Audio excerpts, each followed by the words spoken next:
Ndiri murume akazvarwa mugore ra1967.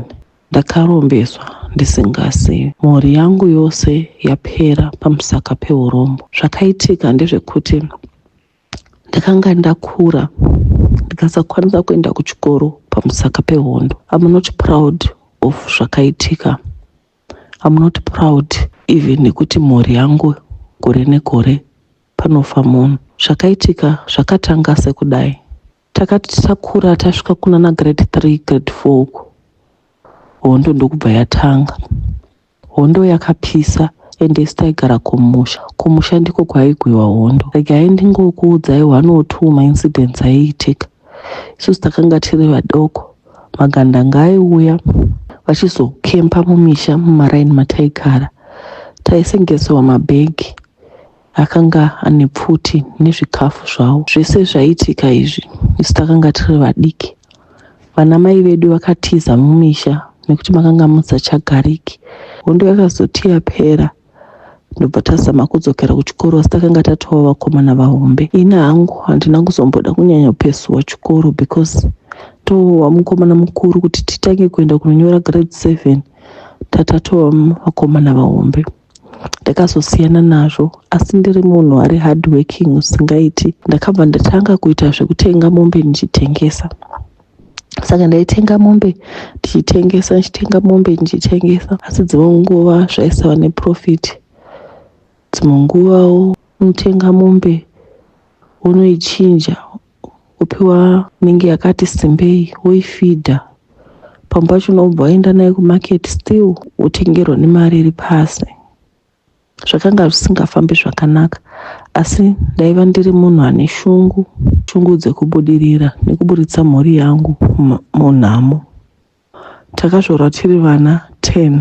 Munongozivawo vabereki vedu vaibara vana vakawanda makore aya nekuti kwakanga kusina family plan. Saka ndakazosangana nomumwe murume akanditi kubinga kune munhu anobatsira business rako kuti riite. Haana kundiudza kuti takanga takutonobata mushonga. Saka takabva ndobva takwira bhazi tikaenda. Takasvika kubinga tikaona umwe sekuru. Vakati vazukuru, tsvakai mari yakudhara 5 shillings. 5 shillings taizoiwana kopi. Apa kwakatova kuma early 90s.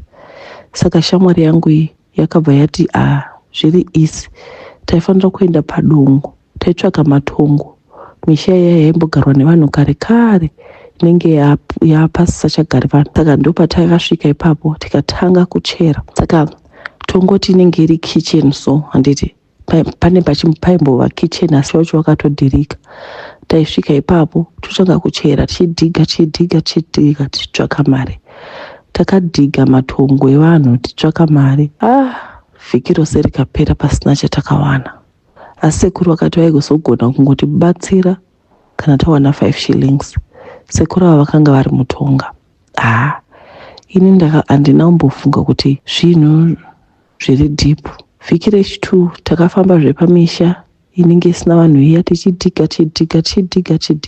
Paunochera ukasangana nechigadhi wochipfupfunyura kusvika tazoiwana 5 shillings. Takawana 5 shillings iya ndakafara chaizvo kuti zvinhu zvangu zvakanga zvakuzoita. Murume wandaive naye akandiudza akati zvese zvakunoda zvichaita. Ndobva tabva tikaenda kumba kwasekuru kuya. Takapinda mavanoshandira vakabva vaita zvavakaita. Ndakaona kuti pamba apo pakanga pari pen'anga, ende inini ndiri munhu anobva kumhuri inonamata. Zven'anga takanga tisingaiti, asi takangoti munhu ari kungotigadzira 5 shillings kuti zvinhu zvedu zviite. Kubva ipapo sekuru vakaita zvavanoita, vapedza ndobva vati mumhuri mako ndoda kuti uone mhuri yako. Ndakasomudza musoro ndokubva ndaratidzwa glasi ndikaona vana vamai vangu vese vari 10 nevabereki vangu ubva vaita 12. Neni ndakanga tiripo pa10 ndakabvunziwa nasekuru kuti ndiani waunoda apa. Ini ndaifarirawo sisi vangu, ubva ndavaratidza ndikati sisi vangu. Zvinhu zvakandishamisa kuti kusekuru ava mapikicha evanhu vekumba kwedu vakanga vavawanipi. Zvinhu zvachona zvinoshanda in a mysterious way. Zvakandishamisa kuti vawane mapikicha zvikaitipe order yacho nevanhu vaunofarira ndokubva ndavapa. Ndapedza ipapo sekuru vakataura ndobva vati zvinhu izvi zvichatevera zvese nevana vevanhu ivava. Zvikanzi unobvuma here? Ndikati hongu. Ina handina kuziva kuti zvii zvavaireva, ende vakanga vari mutonga asi vaitaura chishona chiyacha chekuti tingoita communication nekuti ndinzvi. Tapedza ipapo vakabva vandipa chimwe chitsapo, vakanditi chitsapo ichi uchichengetedze, unofanira kufamba nacho. Chitsapo chiya chakanga chine mushonga nemidzi. Ndokubva vati chienda musukuru, une mari? Ndobva ndavapa. Vakaitora mari iya vakaita zvavakaita, vakati mari iyoyi unofanira kuivharira mugaba, uivharire mugaba mari iyoyi. Ukaita bhizinesi yako sei? Mari iyi original anga ari $5. $5 akudhara ndeba $2. Mari iyoyi haufaniri kupa vanhu, unofanira kugara mumba. Uchaita mari asi inofanira kugara mumba. Ndakabva ndobva taenda kumba. Ndakazoshamisika ndichisvika kumba ndikawana kumba kwedu kune mariro. Ndikashamisika kuti kochii chakuita. Sisi vangu vaya vandanga ndati ndo vandinoda vakanga vatoshaya. Pekutanga ndakavhunduka kuti kochii zvaita sei. Shamwari yangu ndopa yakazondiudza kuti zvinhu zvako zvatoita so. Makore ayo kwakanga kusina mafoni kuti vandiudze kuti sisi vashayika. Saka ndakatozosvika pamba ndikaona pane nhamo, zvikanzi akangobayiwa pachifuva ndokubva atoshaya. Ndakarwadziwa.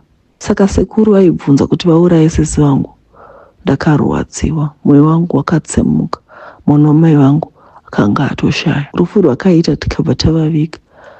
After that mari iyaya ndakazongoti ndakudzoka ndikaona mari iya ndandaiisa mutrangi, ndikaona mari iya patova nemari yakawanda. Mari iya yakawanda especially tapedza kuviga hanzvadzi yangu. Ndopa ndakabva ndatotanga hangu kutora mari iya semunhu anga atopinda mazviri. Ndobva ndavaka shopu ndikahodha ndikazadza zvinhu. Mwoyo wangu waida kuti ndidzokere kuna sekuru vaya ndirivhese, asi ndakangofunga kuti sezvo atofa chirega hangu ndichishandisa mari iya.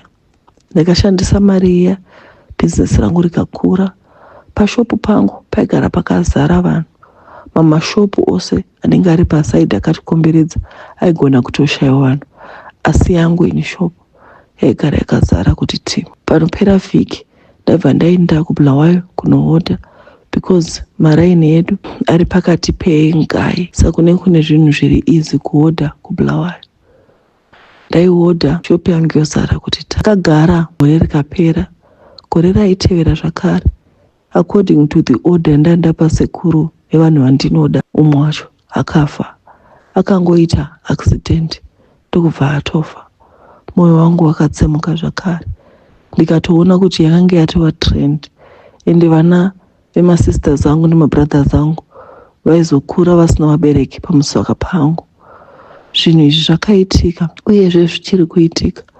Ndasara ndiri ndega mumuri, vabereki vakafa, masisters akafa, ende zvino zvakuenda kuvana vavo. Chakazondirwadza ndechekuti gore rino wangu mwana akafa, and it's unstoppable. Sekuru vaya vakazoshaya, handina kwandinokwanisa kuenda. Ndatambura nezvinhu izvi, handina zororo.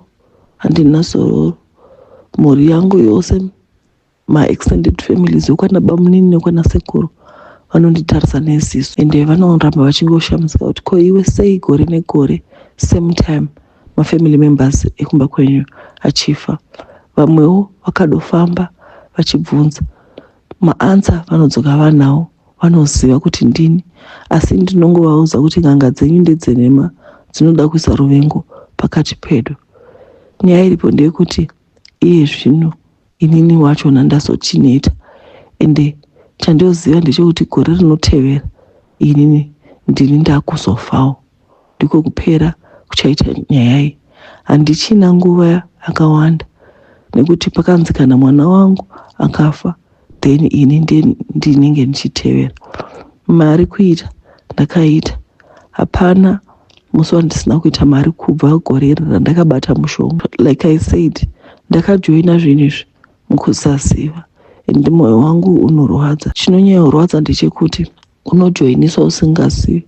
For the next 10 or 20 years unoita mari. Kana waita mari unozongofa. unopiwa period yekurarama. Chero dziri 30 years hapana musi usingasviki 30 years idzo dzinodarika ubva wafa. Saka inini ndasarigwa nenguva shoma, ndangotiwo ndikuudzei kuti ndizvo ndakasangana nazvo ende hapachina hope. Ropa revanhu vekumba kwedu rose riri pandiri, ndini ndakazviitisa. Ndopaperera nyaya yangu. Kune vanodawo kubata mushonga, zivaiwo kuti the wages of sin is death. Pakupedzisira pazvo unozongofa. Ndatenda. Ndiyo nyaya yatasangana nayo muzuva ranhasi. I hope tadzidzawo 1 or 2. We must be careful neshamwari dzedu. We must work hard. Ukangoona kwakunzi pane anobatsira wotoziva kuti story yadorasika. Nyaya story of your life yadorasika. Ngatiregei kutrusta shamwari dzedu. Ndatenda.